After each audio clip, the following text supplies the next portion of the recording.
जय शनिदेव। प्रिय दर्शकों, मैं राजेश जोशी आपका ज्योतिष जागृति केवल सत्य कार्यक्रम में आज फिर से स्वागत करता हूं। प्रिय दर्शकों, हमारी चर्चा चल रही है लगन भाव के स्वामी और चतुर्थ भाव के स्वामी को लेकर। कल तक मैंने वृश्चिक लगन के बारे में जानकारी दी। आज बात करते हैं धनु लगन की कुंडली के बारे में। धनु लगन की कुंडली इसलिए बनी क्योंकि लगन में ही 9 नंबर लिखा है। 9 नंबर धनु राशि मानी जाती है, जिसके स्वामी ग्रह बृहस्पति देवता माने जाते हैं। बृहस्पति देवता इस कुंडली में लग्नेश हैं और बृहस्पति देवता इस कुंडली में चौथे भाव के स्वामी हैं। आइए विभिन्न विभिन्न भावों में बृहस्पति देवता जो इस लगन कुंडली में लग्नेश हैं और चतुर्थ भाव के स्वामी हैं, वो कैसा रिजल्ट देते हैं। प्रिय दर्शकों, अगर बृहस्पति देव लगन में ही विराजमान हुए, लगन में विराजमान होने से हंस नाम का पंच महापुरुष योग बनता है और जातक हर सुख सुविधा से संपन्न अवश्य होता है। दर्शकों, बृहस्पति देव कुंडली के अगर दूसरे भाव में विराजमान हुए, दूसरे भाव में विराजमान होने से बृहस्पति अपने सारे अच्छे फल खो देते हैं, क्योंकि दूसरे भाव में बृहस्पति देवता नीच के गिने जाते हैं और नीचता में सदैव अशुभता के ही फल देते हैं। दूसरे भाव में पड़े हुए बृहस्पति देवता अपनी दशा अंतरदशा में मार्कित्व के रिजल्ट देते हैं। परिवार साथ देने वाला नहीं होता, धन का आगमन नहीं होता, आता आता आगमन रुक जाता है और जातक ऐसी वाणी बोल देता है जो सामने वाला सुनना कभी पसंद नहीं करता। ऐसे जातक का माता से मनमुटाव बहुत जल्दी हो जाता है। दर्शकों, यही बृहस्पति देव अगर कुंडली के चौथे भाव में विराजमान हुए, चौथे भाव में बृहस्पति का विराजमान होना एक हंस नाम का पंच महापुरुष योग बनाता है। ऐसा जातक जन्म से ही गाड़ी, भूमि, वाहन, मकान, सारी सुख सुविधाएं लेने में संपन्न जरूर होता है और ऐसे जातक को जन्म से ही सारी सुख सुविधाएं अवश्य मिलती हैं। चौथे भाव में बृहस्पति देवता का विराजमान होना जातक खुद भी अपनी बृहस्पति की दशा अंतरदशा में अपने सुखों में बढ़ोतरी करने में बहुत ज़्यादा मेजर रोल प्ले करता है। यहाँ पर चौथे भाव में माता से बहुत ज़्यादा लगाव होता है। बृहस्पति की दशा अंतरदशा में जातक अपनी प्रॉपर्टी अवश्य बना लेता है। लेकिन प्रिय दर्शकों, ये बात कैलकुलेशन करते समय सदैव याद रखिएगा कि अगर चौथे भाव में बृहस्पति ओन साइन का पड़ा है तो चौथे भाव में उसका डिग्री वाइज क्षमता और बलाबल होना अति अनिवार्य है। अगर आपने कुंडली विवेचन करते समय उसके बलाबर और उसके क्षमता पर ध्यान नहीं दिया तो चौथे भाव में पड़ा हुआ बृहस्पति देव आपको फल नहीं देगा। ऐसे बहुत सारे लोग मिलने आते हैं, बताते हैं सर मेरा तो बृहस्पति चौथे भाव में पड़ा है, या तो बृहस्पति 28-29 डिग्री पड़ा होता है या बृहस्पति 0 डिग्री पड़ा होता है, और बहुत सारे लोगों का बृहस्पति अस्त अवस्था में भी पड़ा होता है। तो बृहस्पति की दशा अंतरदशा उन्हें लाभ नहीं दे पाती। जब तक उसका आप लाइन ऑफ ट्रीटमेंट नहीं करेंगे तब तक आप लाभान्वित नहीं हो पाएंगे।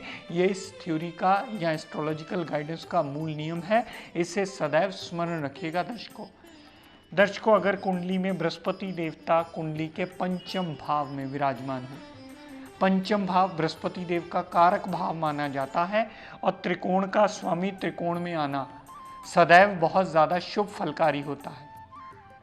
पुत्र प्राप्ति का योग बनता है, जातक का माइंड मेमोरी विल पावर बहुत ज़्यादा अच्छा होता है, लव रोमांस में कामयाबी मिलती है, अनसर्टेन गेन्स होते हैं और पंचम भाव के रिगार्डिंग सारे एडवांटेज के फल जातक को अवश्य मिलते हैं। यहाँ से बृहस्पति देव ने जितनी दृष्टि 11वें भाव पर डाली, लाभ की कमी कभी नहीं आती। यहाँ पर जातक का बड़े भाई बहन से पूर्ण सपोर्ट मिलता है और यहाँ पर जितनी दृष्टि डाली हुई बृहस्पति देवता की, छोटी मोटी अगर हेल्थ प्रॉब्लम आई वो चली अवश्य जाती हैं। हालांकि बृहस्पति की पंचम दृष्टि, सप्तम दृष्टि और नवम दृष्टि भी होती है, पंचम दृष्टि डालने से भाग्य उदय होता है। लगन पर डाली हुई दृष्टि पर्सनैलिटी को अच्छा करने में, सूझवान पर्सनैलिटी बनाने में बहुत बड़ा मेजर रोल प्ले करती है।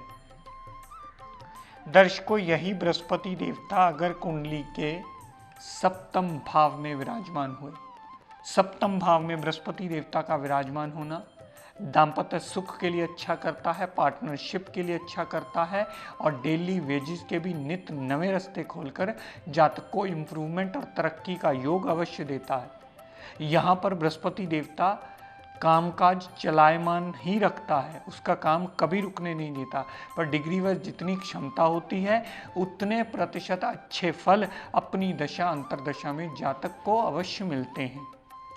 दर्शकों, नवम भाव में अगर बृहस्पति देवता विराजमान हो, त्रिकोण के स्वामी त्रिकोण में विराजमान होना जातक के लिए बहुत ज़्यादा शुभ फलकारी होता है। ऐसा जातक बहुत ज़्यादा भाग्यवान होता है, ऐसा जातक धर्म को मानने वाला होता है, पिता की केयर करने वाला होता है, पिता की आज्ञा पे चलने वाला होता है, विदेश धार्मिक यात्रा करने वाला होता है। पर्सनैलिटी एक बहुत ज़्यादा सूझवान पर्सनैलिटी बनती है, हर सुख सुविधा से संपन्न अवश्य होता है, या बृहस्पति की दशा अंतरदशा में अपनी सुख सुविधाएं अर्जित अवश्य कर लेता है अपनी मेहनत के बलबूते पर। यहाँ से लगन पर दृष्टि डाली अच्छी, यहाँ से मेहनत पर दृष्टि डाली अच्छी, यहाँ से पंचम भाव पर दृष्टि डालकर पुत्र प्राप्ति का योग देना और सूझवान पर्सनैलिटी बनाना, ऐसी सारी चीज़ें बृहस्पति देव अपनी दशा अंतरदशा में अपनी डिग्री वाइज क्षमता और बलाबल के मुताबिक आपको अवश्य देते मिलेंगे। दर्शकों, यही बृहस्पति देव अगर कुंडली के दशम भाव में विराजमान हुए तो अपनी दशा अंतरदशा में कामकाज में वृद्धि करना, कामकाज में एडिशन करना, पेमेंट्स का सर्कल और ज़्यादा बढ़ जाना, अगर जातक जॉब करता है तो उसे प्रमोशन मिलना, इंक्रीमेंट मिलना, या जातक का ऊंचा डेजिग्नेशन पे जाना एक स्वाभाविक सी बात होती है, क्योंकि वो दशम भाव संबंधी पूर्ण आपको लाभ देता ही मिलता है। यहाँ से बृहस्पति देव ने जितनी दृष्टि चौथे भाव पर डाली तो माता, गाड़ी, भूमि, वाहन, मकान, सारी सुख सुविधाएं लेने में माता से ऐसे जातक का बहुत ज़्यादा अटैचमेंट और लगाव होता है। ऐसा जातक अगर माता की आज्ञा लेकर कुछ भी करता है, उनका आशीर्वाद लेकर कुछ भी करता है, तो प्रोफेशनल ग्रोथ में उसे बहुत ज़्यादा लाभ मिलता है। चौथा भाव प्रिय दर्शकों जनता का भी माना जाता है, पब्लिक हाउस माना जाता है। इसका लॉर्ड अपने भाव पर अगर बृहस्पति देव चौथे भाव पर अगर सप्तमी दृष्टि डालते हैं तो ऐसा जातक जनता से लाभ अवश्य गेन कर लेता है और जनता ऐसे जातक को बहुत ज़्यादा प्यार करने वाली होती है, रिगार्ड रिस्पेक्ट देने वाली होती है, सर आंखों पर बिठाने वाली होती है। लेकिन प्रिय दर्शकों, शर्त पुरानी वाली याद रखिएगा कि उसमें डिग्री वाइज बलाबल और क्षमता होना अति अनिवार्य है। अगर वो डिग्री वाइज बलाबल और क्षमता में नहीं होगा तो बृहस्पति देवता की दशा अंतरदशा में वो पूर्ण रिजल्ट गेन नहीं कर पाएगा। दर्शकों, यही बृहस्पति देव अगर कुंडली के 11वें भाव में विराजमान हो तुला राशि के, ये भी बृहस्पति देव का कारक भाव माना जाता है। ऐसी स्थिति में बृहस्पति देव की दशा अंतरदशा बहुत ज़्यादा लाभ देती है। अगर उनमें डिग्री वाइज बलाबल और क्षमता हुआ तो अपनी दशा अंतरदशा में जातक को करोड़पति बनाने के लिए यह अकेला बृहस्पति ही काफ़ी है। जातक हर सुख सुविधा से संपन्न होता है, पर्सनैलिटी बहुत ज़्यादा अच्छी होती है, सामने वाला उसकी बात सुनना पसंद करता है, उसकी राय लेना पसंद करता है। ऐसा जातक अगर अपनी वाणी या अपनी सलाह किसी को दे तो सामने वाला सुनकर उसे मानता है, उससे लाभान्वित भी होता है। ऐसे जातक का बड़े भाई बहन की पूर्ण सपोर्ट उस जातक को अवश्य मिलती है। लाभ की कमी कभी नहीं आती और छोटी मोटी हेल्थ प्रॉब्लम होगी तो बृहस्पति देव की दशा अंतरदशा में वो प्रॉब्लम चली अवश्य जाती है। प्रिय दर्शकों, मैं सभी कुंडलियों में आपको ये बताता आया हूँ, मेरी कोशिश रही है आप इस बारे में जानकारी ले पाएँ। तीसरे, छठे, 8वें और 12वें भाव में ये बृहस्पति देवता आपको कभी भी अच्छा फल नहीं देंगे। कुछ बहुत सारे ऐसे लोग हैं जो सही मायने में कभी कैलकुलेट नहीं कर पाते, तो वो अष्टम भाव में पड़े हुए बृहस्पति देवता को उच्च का मान करके उसकी गलत कैलकुलेशन कर बैठते हैं। कि आपका तो जी लगन लॉर्ड उच्च अवस्था में बैठा है, ये अपनी दशा अंतरदशा में आपको बहुत बड़ा लाभ देने वाला है। लेकिन रियलिटी इससे बिल्कुल विपरीत है प्रिय दर्शकों। ये उच्च का तो बृहस्पति देव हो गए हैं, लेकिन कुंडली के अष्टम भाव में हुए हैं। अष्टम भाव में उच्च का होना, जब भी बृहस्पति की दशा अंतरदशा आती है, जातक को मृत्यु तुल्य कष्ट देती है। जातक मकान बार बार बदलता है या मकान बनने ही नहीं देते। जातक की हेल्थ प्रॉब्लम्स आती हैं, जातक के फजूल के खर्चे बढ़ते हैं, जातक की फजूल की ऑब्स्टेकल्स बढ़ती हैं। ऐसा जातक कभी भी अच्छा फल बृहस्पति की दशा अंतरदशा में गेन नहीं कर पाता। उसका सबसे मुख्य कारण है कि 8वां भाव ही टोटली गलत है। 8वां भाव ऑब्स्टेकल्स, टेंशन, डिप्रेशन का माना जाता है, जिसकी वजह से ये सदैव आपको परेशानी देता ही मिलेगा। कैलकुलेशन करते वक्त ये बात सदैव ध्यान रखिएगा प्रिय दर्शकों, अगर ग्रह उच्च का हुआ है तो साथ में ये अवश्य देखिएगा कि वो भाव कौन सा है। अगर ग्रह नीच का हुआ है तो भी भाव अवश्य देखिएगा, चाहे फिर वो नीच का किसी भी भाव में हुआ हो, वो अपने अशुभता के ही रिजल्ट देगा। लेकिन उच्च का अच्छे भाव में होने से रिजल्ट देगा। अगर किसी बुरे भाव में वो उच्च का हुआ तो रिजल्ट कभी नहीं देगा अपनी पूर्ण दशा अंतरदशा में। हमारी कैलकुलेशन में मिस्टेक सबसे बड़ी इसीलिए होती है कि हम भाव की इंपॉर्टेंस को भूल जाते हैं। हम सीधा ग्रह की प्लेसमेंट और उसकी राशि देख लेते हैं। वो किस भाव में उच्च का हुआ है, जब हम इसका विवेचन नहीं कर पाते तो हमारी कैलकुलेशन में गड़बड़ होती है। यहाँ इस धनु लगन की कुंडली में नीच के बृहस्पति जो दूसरे भाव में हुए तब भी खराब रिजल्ट देंगे। अपनी दशा अंतरदशा में उच्च के अष्टम भाव में हुए तब भी अपनी दशा अंतरदशा में अशुभता के ही फल आपको देते मिलेंगे। अगर अच्छे भाव में, अच्छी जगह, अच्छे अंश लेकर केंद्रीय त्रिकोण में पड़े हुए तो अपनी दशा अंतरदशा में जातक की पर्सनैलिटी भी इंप्रूव करेंगे और जातक को हर सुख सुविधा से संपन्न करने में बहुत बड़े सहायक होंगे। तो प्रिय दर्शकों, इस लगन कुंडली में बृहस्पति देवता ही लग्नेश हैं और बृहस्पति देवता ही चतुर्थेश हैं। यहाँ इन दोनों घरों का स्वामी एक होने की वजह से आज मेरी कोशिश रही कि अलग अलग भावों में इसकी विस्तृत जानकारी दे पाऊँ, ताकि आप सही ढंग से इसे कैलकुलेट कर पाएँ और अपनी कुंडली को विवेचन करके उसके करीब पहुँच जाएँ कि सत्य क्या है।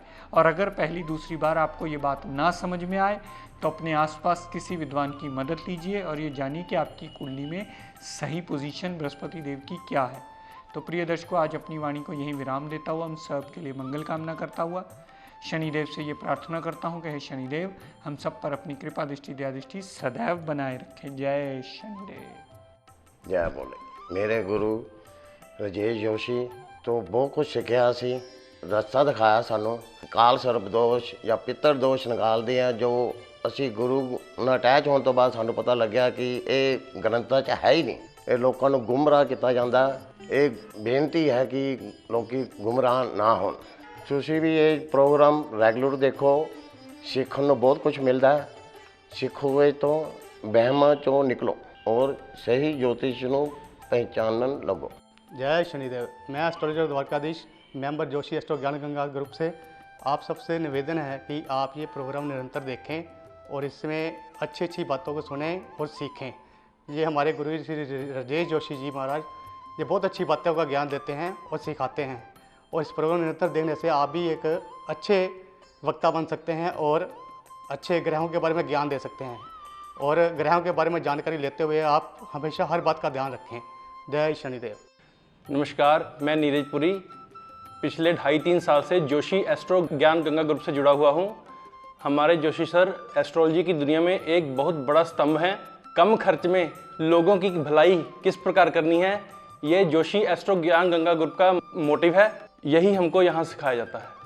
मैं राजेश जोशी आप सभी दर्शकों को अपनी तरफ से, अपने सारे ग्रुप जोशी एस्ट्रो ज्ञान गंगा ग्रुप की तरफ से बहुत सारी शुभकामनाएं देता हूं और ये प्रार्थना करता हूं, और मेरी कोशिश भी रहेगी कि आपको इस मंच के माध्यम से इस विद्या की सही जानकारी ऐसे ही देता चला जाऊं और आप इसे सीखकर लाभान्वित हो पाएं और वहमों भरमों से निकल पाएं। जय शनिदेव।